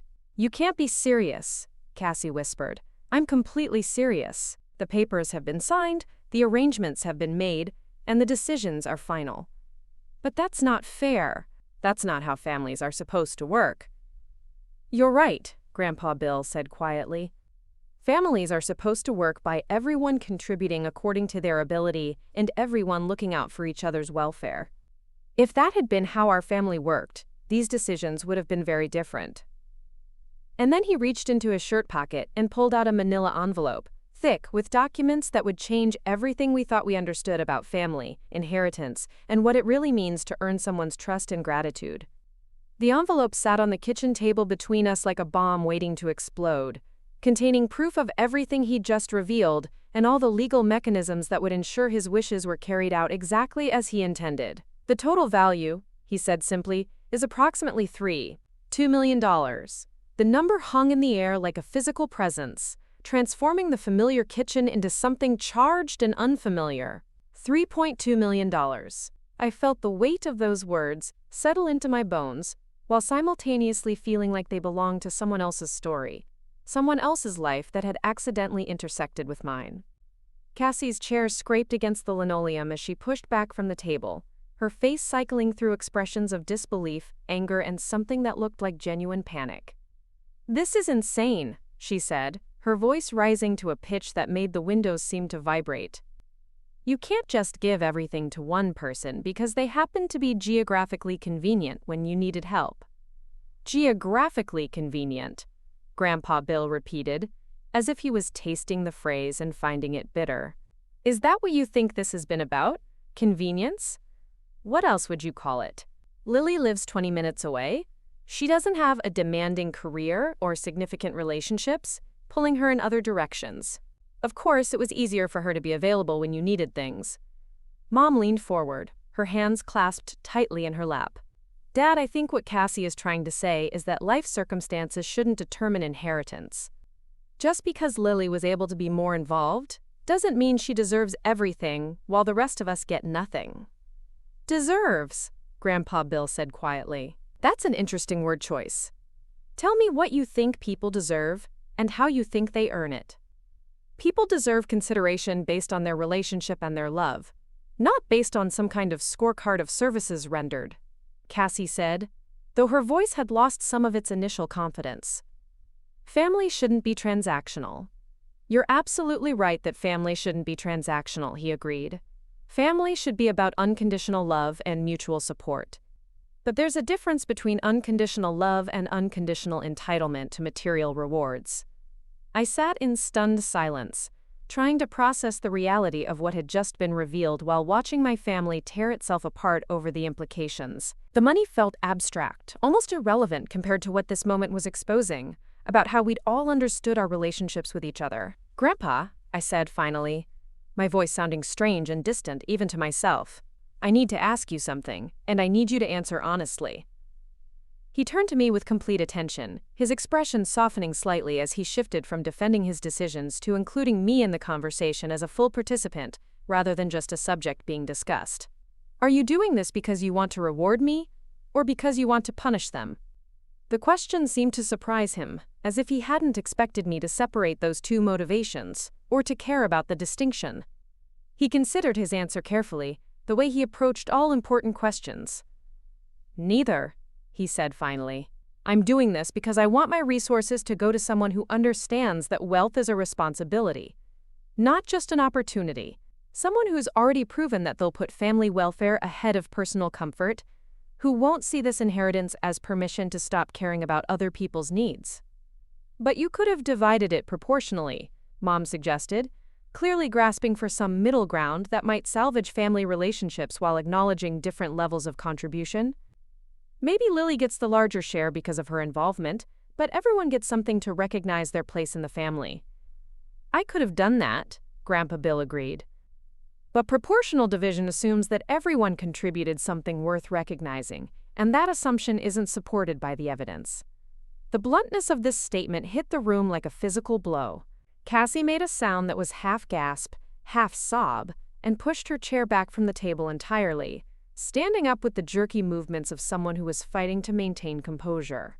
"I can't believe you're doing this," she said, her voice thick with emotions that seemed to shift between grief and rage. "I can't believe you're destroying our family over money." "I'm not destroying the family over money," Grandpa Bill replied, his tone remaining calm despite the escalating tension around the table. I'm making decisions about money based on what the family has already become. The destruction, if that's what you want to call it, happened years ago when some people chose convenience over commitment. That's not fair, and you know it, Cassie shot back. I've had a life to live, opportunities to pursue, relationships to build. I couldn't just put everything on hold to become your full-time caretaker. No one asked you to become a full-time caretaker. But no one asked Lily to do that either, and yet she found ways to balance her own life with family responsibilities. The difference isn't circumstances, Cassie. The difference is priorities. My priorities included trusting that you were being taken care of by people who were better positioned to provide that care. That's not neglect, that's practical family planning. Practical family planning, he repeated. Is that what you call it when you assume that someone else will handle the difficult parts of family life while you focus on the enjoyable parts? The conversation was spiraling into territory that felt increasingly dangerous, each exchange revealing deeper resentments and fundamental disagreements about what families owed each other.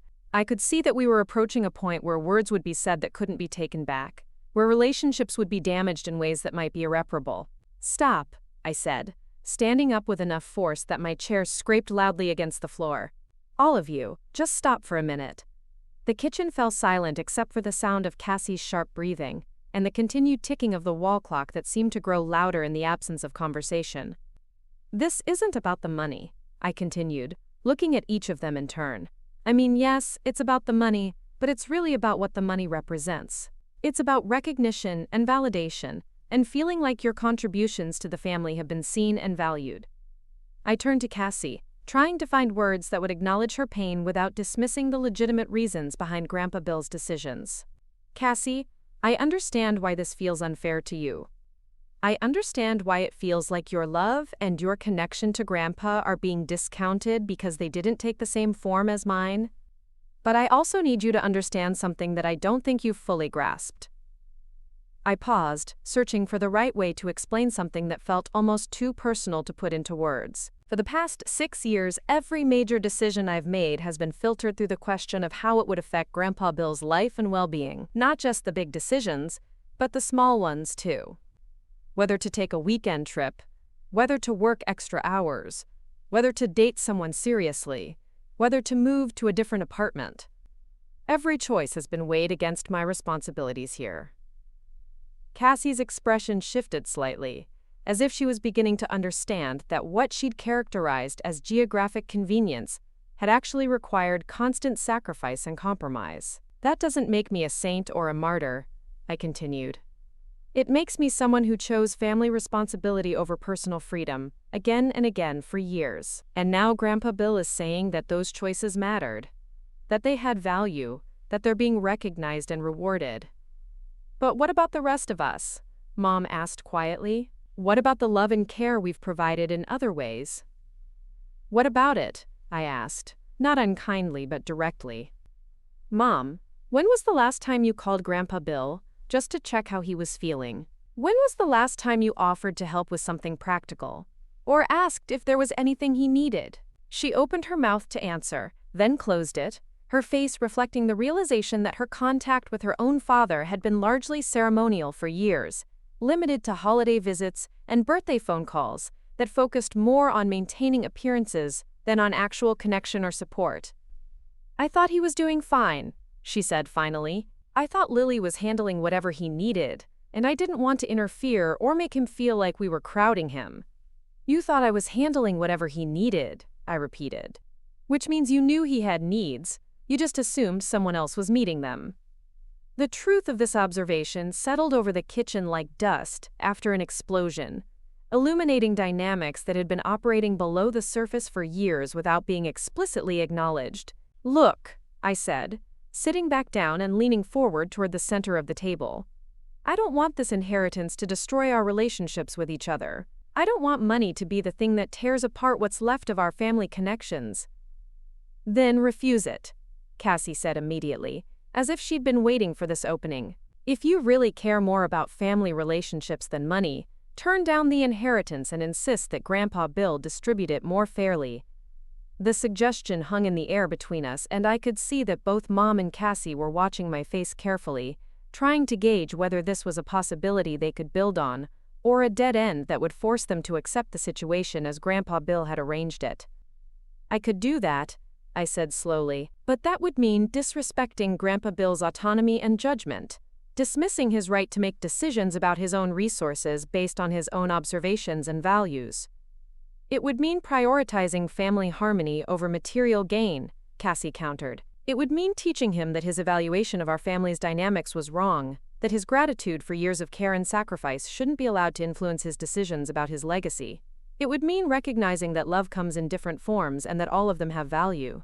And it would mean ignoring the fact that some forms of love require sacrifices shouldn't have their contributions dismissed in the name of fairness to people who chose not to make those same sacrifices." We were back to the fundamental philosophical divide that had been underlying this entire conversation. Whether equal treatment required equal contribution. Grandpa Bill had been listening to this exchange with careful attention, occasionally nodding or making small sounds of acknowledgement, but mostly letting us work through the implications of his decisions without his intervention. Now he cleared his throat softly, drawing our attention back to him. "I want to tell you all a story," he said, his voice taking on the particular tone he used for important lessons, the same tone I remembered from childhood when he would explain complicated ideas through simple narratives. "When your grandmother Rose was dying, she spent a lot of time thinking about legacy and what she wanted to leave behind for the people she loved. She talked about how inheritance wasn't just about money or property, but about values and recognition and the continuation of what mattered most to her." He paused, his eyes distant with memory, and I could see him drawing on reserves of wisdom that had been shaped by decades of experience with love and loss and the complexities of family relationships. She said something that I've never forgotten. "The people who show up when showing up is hard are the people who understand what love really means. And those are the people who should be trusted with carrying forward the things that matter most." His gaze moved around the table, settling on each of us briefly before continuing. "Rose understood that inheritance isn't a reward for existing or for having good intentions. It's a responsibility that should be given to people who've already proven they can put other people's needs ahead of their own comfort and convenience." "But Grandpa," Mom said gently, "that philosophy basically punishes people for living independent lives and pursuing their own opportunities. Does it?" he asked. "Or does it recognize the difference between independence and selfishness, between pursuing opportunities and abandoning responsibilities? What's the difference? The difference is whether you make your choices in isolation or in relationship to the people who depend on you. Independent people find ways to balance personal goals with family obligations. Selfish people pursue personal goals regardless of the cost to family relationships." Cassie, who had been standing near the kitchen window staring out at the backyard, turned back to face the table. "So your position is that anyone who doesn't sacrifice their career and personal life to provide elder care is selfish? My position is that people who care more about their career and personal life than about the welfare of family members who need help are making choices that reveal their priorities. And priorities have consequences. Even when those family members have other people available to provide the help they need, especially then," Grandpa Bill said firmly. "Because assuming that someone else will handle family responsibilities while you focus on personal interests is exactly the kind of thinking that destroys family bonds over time." The conversation had reached a point where fundamental worldviews were being exposed and examined, where each person's assumptions about family, responsibility, and moral obligation were being held up to the light. There was no middle ground to be found because we were operating from completely different premises about what people owed each other and how those obligations should be balanced against individual autonomy. "I think," I said carefully, "that we need to accept that we see these issues very differently, and that those differences can't be resolved through argument or negotiation." "What are you saying?" Cassie asked. "I'm saying that Grandpa Bill has made his decision based on his values and his observations, and that decision deserves to be respected whether we agree with it or not. I'm also saying that how each of us responds to this decision will probably tell us a lot about what our family relationships are actually built on." "Are you keeping the inheritance?" Mom asked directly. The question forced me to confront the choice I'd been avoiding since the envelope had been placed on the table. I could refuse the inheritance, potentially preserving family relationships at the cost of disrespecting Grandpa Bill's autonomy and judgment. Or I could accept it, validating his decisions while accepting responsibility for the family conflicts that might follow. "Yes," I said quietly. "I'm keeping it." The finality in my voice seemed to settle something in the room, as if a long-held tension had finally been resolved, even though the resolution wasn't what everyone had hoped for. "But I want you both to know that this inheritance won't change my commitment to taking care of Grandpa Bill, and it won't change my desire to maintain relationships with both of you if that's possible." "How is it possible?" Cassie asked, her voice hollow with disappointment and something that sounded like grief. "How do we maintain family relationships when one person gets everything and everyone else gets nothing?" "The same way we've been maintaining family relationships for years," I replied. "By focusing on what we can control about our own behavior rather than trying to control what other people do or don't do." Quote, "That's easy to say when you're the one getting the inheritance. It's not easy to say at all. It's terrifying to think that this money might cost me the relationships with my mother and sister. But it would be more terrifying to reject a gift that represents 6 years of daily sacrifice and commitment, especially when that rejection would be based on pressure from people who weren't willing to make those same sacrifices themselves." Grandpa Bill reached across the table and squeezed my hand gently, his touch conveying approval and gratitude that needed no words to express. "I want all of you to know," he said, his voice stronger than it had been all morning, "that these decisions weren't made in anger or disappointment. They were made in recognition and gratitude. Lily has given me the gift of aging with dignity, of remaining in my own home, of maintaining my independence longer than would have been possible without her support." He looked directly at Cassie, his expression softening with what looked like genuine sadness. "I love you, sweetheart. I've always loved you, and that love isn't conditional on your choices or your level of involvement in my daily care. But love and inheritance are different things. Inheritance is about stewardship and responsibility, and trust in someone's judgment about how resources should be used. And you trust Lily's judgment more than mine? I trust Lily's understanding of what it means to put family welfare ahead of personal convenience. I trust her commitment to using resources responsibly rather than seeing them as permission for self-indulgence." The words stung visibly, and I could see Cassie processing the implications of what he was saying about her character and her likely approach to sudden wealth. "I've made mistakes," she said finally, her voice small and uncertain in a way that reminded me of how she'd sounded as a child when she was genuinely sorry for something she'd done wrong.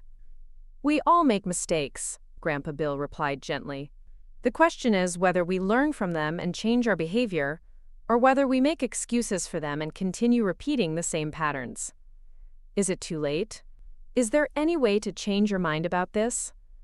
The question hung in the air like a prayer, and I could see the hope and desperation in her face as she waited for his answer. This was the moment when everything could still be different, when forgiveness and second chances might reshape the entire trajectory of our family's future. "The legal documents have been signed and witnessed," Grandpa Bill said slowly. "But more importantly, these decisions were based on patterns of behavior over years, not single incidents that could be explained away or promises about future changes. So there's nothing I can do? You can accept responsibility for the choices you've made, and you can decide whether you want to maintain a relationship with me and with Lily despite your disappointment about the inheritance. Those are the choices that are still available to you." The kitchen fell silent again, and I could feel the weight of decisions being made in the space between words. Cassie stood with her back to us for several minutes, her shoulders tense with emotions that seemed to shift between grief and anger and something that might have been acceptance. "I need some time to think about all this," she said finally, turning back to face us but not quite meeting anyone's eyes. "I need to process what's happened and figure out how I want to respond." "Of course," Grandpa Bill said. "Take whatever time you need. Will you be okay if I don't come around for a while? If I need some space to work through my feelings about this?" "I'll be fine," he assured her. "And you'll always be welcome here when you're ready." She gathered her purse and jacket with movements that seemed careful and deliberate, as if she was trying to maintain composure through the performance of routine actions. At the door, she paused and looked back at the three of us still sitting around the kitchen table. "I love you, Grandpa," she said, her voice thick with unshed tears. "Even though I'm angry and hurt and confused, I want you to know that I love you. I love you too, sweetheart. I always have, and I always will." After she left, Mom lingered for another hour, making awkward small talk and helping clean up the breakfast dishes. But the earlier conversation had created a distance that none of us seemed able to bridge. She kissed Grandpa Bill's forehead before leaving, promising to call soon. But her goodbye felt more like an ending than a continuation. When we were finally alone, Grandpa Bill and I sat in his living room watching the afternoon light filter through the old lace curtains that had been hanging in those windows for as long as I could remember. The house felt different somehow, charged with the weight of revelations and decisions that had changed everything about how we understood our family and our future. "Are you okay?" I asked him. "I'm sad," he said honestly. "I'm sad that it came to this, and I'm sad that the people I love weren't able to find ways to love each other better. But I'm also relieved that the truth is finally out in the open, and I'm grateful that you were willing to accept the responsibility that comes with this inheritance." "What kind of responsibility?" "The responsibility of using these resources to build something meaningful, something that honors the values your grandmother and I tried to live by. The responsibility of taking care of people who need care, of supporting causes that matter, of making choices based on service rather than self-interest." I nodded, beginning to understand that the $2 million wasn't just money. It was a test, a challenge, a statement of faith in my character and judgment that carried obligations I was only beginning to comprehend. 3 months later, I moved into the house on Maple Street to provide the full-time care that Grandpa Bill's declining health required. I kept working at Henderson's hardware part-time, more for the human connection than the income, and I used part of the inheritance to hire Dorothy Martinez as a part-time companion and helper, giving both of us the support we needed to maintain Grandpa Bill's comfort and dignity. Cassie called occasionally, brief conversations that felt stiff and formal but that kept the door open for eventual reconciliation. Mom visited monthly, tentative interactions that gradually became more natural as we all adjusted to the new reality of our relationships. The money itself sat largely untouched in investment accounts, earning modest returns while I learned how to be a steward rather than just a beneficiary. I made small donations to local organizations that supported elderly care and family services, testing my instincts about how to use resources responsibly. But the real inheritance wasn't the financial assets. It was the understanding that love requires action, that family bonds are built through daily choices rather than proclaimed through grand gestures, and that the people who show up when showing up is hard are the people who deserve to be trusted with carrying forward what matters most. On quiet evenings, when Grandpa Bill dozed in his favorite chair and I worked on household projects or read books borrowed from the public library, I sometimes thought about the conversation that had changed everything. Not the anger or the hurt feelings or the family dynamics that might never fully heal, but the simple truth that had emerged from all the complexity. Some things in life can't be earned through good intentions or claimed through biological relationships. They can only be earned through years of consistent, selfless action, one day at a time, one choice at a time, one moment of showing up at a time. And sometimes, if you're very lucky, someone notices. Someone keeps track. Someone makes sure that the people who sacrifice for love receive recognition for that sacrifice, and that the values worth preserving get passed on to the people most likely to preserve them. The house on Maple Street had been in our family for 3 generations, but now I understood that it had never really belonged to everyone in the family equally. It had always belonged to the people who were willing to take care of it, to maintain it, to treat it as a responsibility rather than just an asset. Just like everything else that really matters. Up next, you've got 2 more standout stories right on your screen. If this one hit the mark, you won't want to pass these up. Just click and check them out.